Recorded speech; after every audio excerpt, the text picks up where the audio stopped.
دنیا کا نظام نہ دو طریقوں سے چلتا ہے، ایک ہے نظام اسباب اور ایک ہے نظام غیب۔ ایک نظام اسباب سے چلتا ہے کہ آگ جلاتی ہے، پانی ٹھنڈا کرتا ہے، انسان ماں باپ کے ملاپ سے پیدا ہوتا ہے۔ دنیا نظام اسباب سے چلتی ہے اور اسی ترتیب سے نظام آگے چل رہا ہے۔ اور ایک ہے نظام غیب، جب اللہ اپنی رحمت کا فیصلہ فرمائے تو ایک نظام وہ بھی ہے۔ وہ کیسے ہے؟ آگ جلاتی ہے، لیکن جب رب چاہے نا تو حضرت ابراہیم کے لیے ٹھنڈی ہو جاتی ہے۔ یہ کیا ہے؟ یہ نظام غیب ہے۔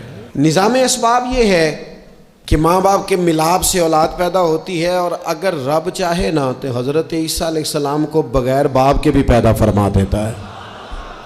ہم جو مسلمان ہیں نا، ہماری ساری کی ساری توجہ نظام اسباب پہ ہو گئی ہے۔ اسباب پورے جمع کرو، لیکن اپنے رب کی بارگاہ کی طرف رجوع بھی کرو۔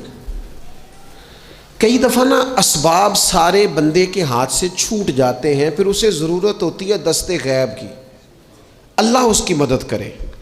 جو آیہ کریمہ میں نے قرآن مجید کی پڑھی ہے، اس میں اللہ کریم نے فرمایا یا ایھا الذین آمنوا توبوا الی اللہ توبۃ نصوحا، اے ایمان والو اپنے رب کی طرف رجوع کرو، اپنے رب کی بارگاہ میں توبہ کرو، پر توبہ سچی کرنا، رجوع الی اللہ کرو، اللہ کی طرف رجوع کرو۔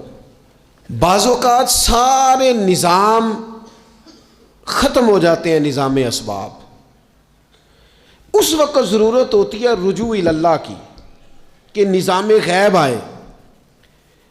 حضرت سارہ رضی اللہ تعالی عنہا جو جناب ابراہیم علیہ السلام کی اہلیہ ہیں، آپ ایک رستے سے گزر رہی تھیں، حضرت ابراہیم علیہ السلام آپ کے ساتھ تھے، تو جس رستے آپ تشریف لے جا رہے تھے اس رستے میں بادشاہ بڑا ظالم تھا۔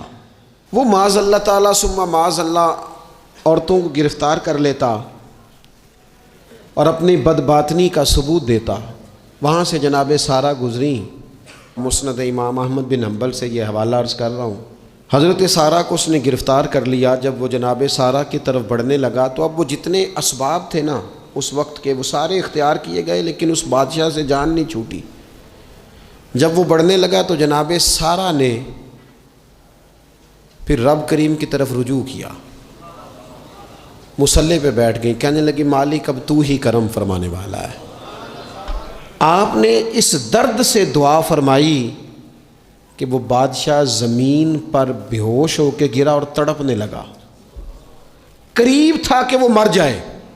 تو حضرت سارہ پھر مصلی پہ بیٹھیں اور اپنے مالک کی بارگاہ میں عرض کرنے لگی مالک اگر یہ مر گیا تو مجھ پہ الزام آئے گا کہ میں نے مارا ہے، اسے مارنا بے ہوش ہی فرما۔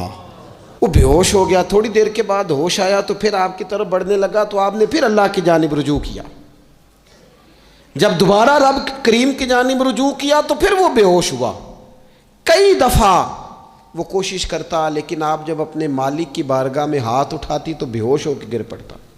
بالآخر آپ سے معافی بھی مانگی، آپ کو آزاد بھی کیا۔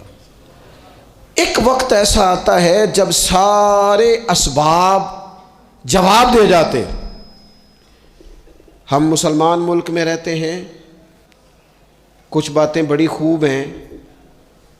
میں نے دیکھا ہے کہ ڈاکٹر جب سمجھ آتا ہے نا کہ رپورٹس، ادویات، ٹیسٹ اب اس نتیجے پہ پہنچ گئے ہیں کہ شاید یہ مریض بچے گا نہ، تو چونکہ مسلمان ملک ہے تو میرے وطن کے ڈاکٹر ایک خوبصورت جملہ بولتے ہیں، مجھے بڑا پسند ہے۔ وہ یہ نہیں کہتے اب کچھ نہیں ہو سکتا، وہ کہتے ہیں آپ دعا کریں۔ کیا مطلب کہ اب رجوع الی اللہ کا وقت آ گیا ہے۔ ہمارے پاس جو شعور تھا، علم تھا، وہ ہم نے خرچ کر دیا۔ اب ٹائم ہے کہ رجوع الی اللہ کریں، آپ اللہ کی بارگاہ۔ یہ بڑا خوبصورت جملہ ہے، اچھی باتوں کا بھی تو ذکر کرنا چاہیے نا۔ یہ خوبصورت جملہ ہے کہ آپ دعا کریں۔ ایک وقت آتا ہے جب دعا کی ضرورت ہوتی ہے، دست غیب کی ضرورت ہوتی ہے۔ نبی پاک علیہ السلام 313 کو لے کے جب میدان میں آئے تھے تو ظاہری اسباب تو یہ تھے کہ 1000 سے مقابلہ کیسے ہوگا، تو پھر میرے قریب نے پتہ کیا کیا، حضور نے پھر رب کریم کی طرف رجوع فرمایا اور پھر اللہ کی مدد فرشتوں کی صورت میں آئی۔ او میرے دوستو، امت کو ضرورت ہے اس وقت دست غیب کی۔ پاکستان کبھی نہ بنتا اگر اللہ تعالیٰ کی غیبی طاقتیں مدد نہ فرماتی۔ پاکستان کبھی نہ بچے گا اگر خدا کی مدد شامل حال نہ ہوگی۔ ہمیں اجتماعی طور پر رجوع اللہ کرنا ہے۔ ہمارے جتنی انفرادی مشکلات ہیں، ہم کسی تکلیف میں دکھ میں مبتلا ہیں، اللہ کی طرف رجوع کریں، اپنے رب کی بارگاہ کی طرف رجوع کریں، اور جو ہمارے اجتماعی مسائل ہیں ان میں بھی اللہ کی بارگاہ کی طرف رجوع کریں۔ جب ہم یہ رجوع کریں گے مالک کے حضور تو پھر اللہ ہمارے لیے راستے واضح فرمائے گا۔